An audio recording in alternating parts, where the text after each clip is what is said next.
Hello everyone, more an eটি ভিডিঅ'লৈ সকলোকে স্বাগতম জনাইছো। আজি প্ৰথম লং ব্লগ বনাইছো। সকলোৱে ভিডিঅ'টো চাই মৰম দিব বুলি আশা থাকিল, লগতে লাইক কমেন্ট শেয়াৰো কৰি দিব। বলক তেন্তে ভিডিঅ'টো আৰম্ভ কৰো। এয়া ৰাতিপুৱাৰ সময়ত আগফালৰ পদুলিটো হাৰি আছো। আজিকালি ৰাতিপুৱা ইমান ৰ'দটো ওলাই নহয় কাঢ়াকে, একো কাম কৰিবই মন নাযায়। তাৰ পিছত এয়া গা চা ধুই আহিলো, গৰমটো দেখি মানে কেনেকুৱা যে লাগিছে নহয়। এয়া চাওকচোন কিমান ৰ'দ দিছে। আপোনালোকৰ ফালে বাৰু গৰম কেনেকুৱা কমেন্ট কৰি জনাবচোন। গৰম দিনত যে মুখত মোৰ একো লগাবলৈকে মন নাযায়, তথাপিও ছানস্ক্ৰীমটো নলগালেও নহয়। সেয়েহে ছানস্ক্ৰীমটো লগাই মেলি ফুট লৈ মেলি এতিয়া বাকী কামবোৰ কৰিবলৈ যাম আৰু লাহেকৈ।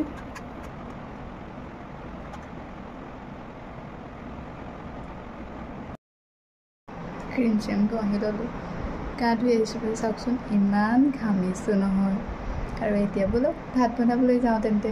দুপৰীয়াৰ যিহেতু ভাত খাবলৈ হৈ গ'ল, ৰাতিপুৱা চাহ কাপহে খাইছিলোঁ, ভাত বনাবলৈ যাওঁ এতিয়া।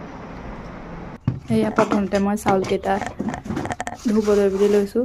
গৰমত এনেও খাবলৈ মন নাযায়, সেয়েহে ভাবিলোঁ আজি অকল বইল চব্জিয়ে বনাম, সকলো যি বনাওঁ বইলে খাম। এয়া চাউল ধুই মেলি আহি এয়া কুকাৰটো গেছত পাতি দিলোঁ। তাৰপিছত লগতে আকৌ মই আজি কচু বইল কৰিম বুলি ভাবিছোঁ। যিহেতু বজাৰত নতুন কচু ওলাইছে, কচু খাই বাৰু মই ভালেই পাওঁ। আপোনালোকে বাৰু কচু খাই ভাল পায়নে? এয়া সৰু সৰু কচু দুটামান গুচাই লৈছোঁ। লগতে আলু বইল কৰিবৰ কাৰণে আলু গুচাই ল'লোঁ।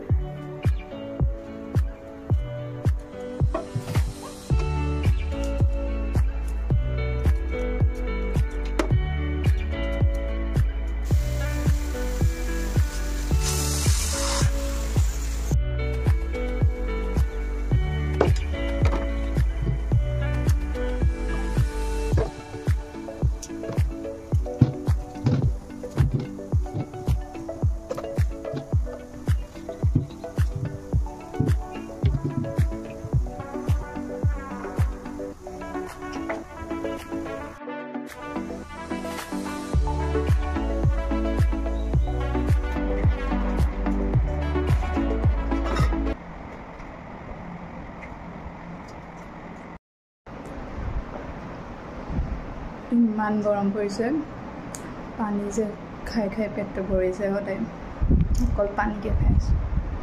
আপোনালোকে কিন্তু পানী খুব খাব দেই গৰমত।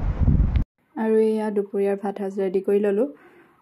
মানুহজনৰ কাৰণে তিতা কেৰেলা আলু ভাজিলোঁ, লগতে কচু পিটিকা, আলু পিটিকা, ডিম এটা বইল কৰিলোঁ, আৰু ৰাতিৰ দাইল আছিলে, সেয়া দাইল আজি নবনালোঁ, ৰাতিৰ দাইলে খাই দিছোঁ। আৰু এয়া মানুহজন ডিউটিৰ পৰা অহাৰ পিছত জয়ী এনেদৰে জুমি চাই থাকে কেতিয়াকৈ দৰ্জাখন খুলিব।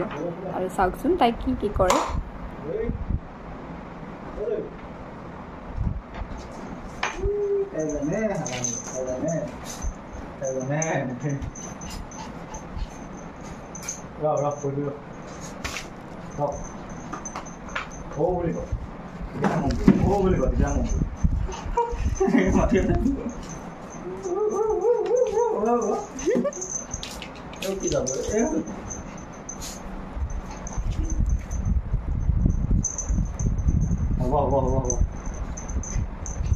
হ'ব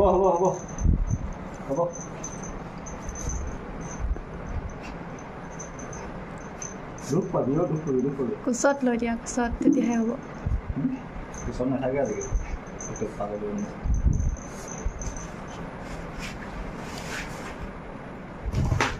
বুলি ক কৰিবি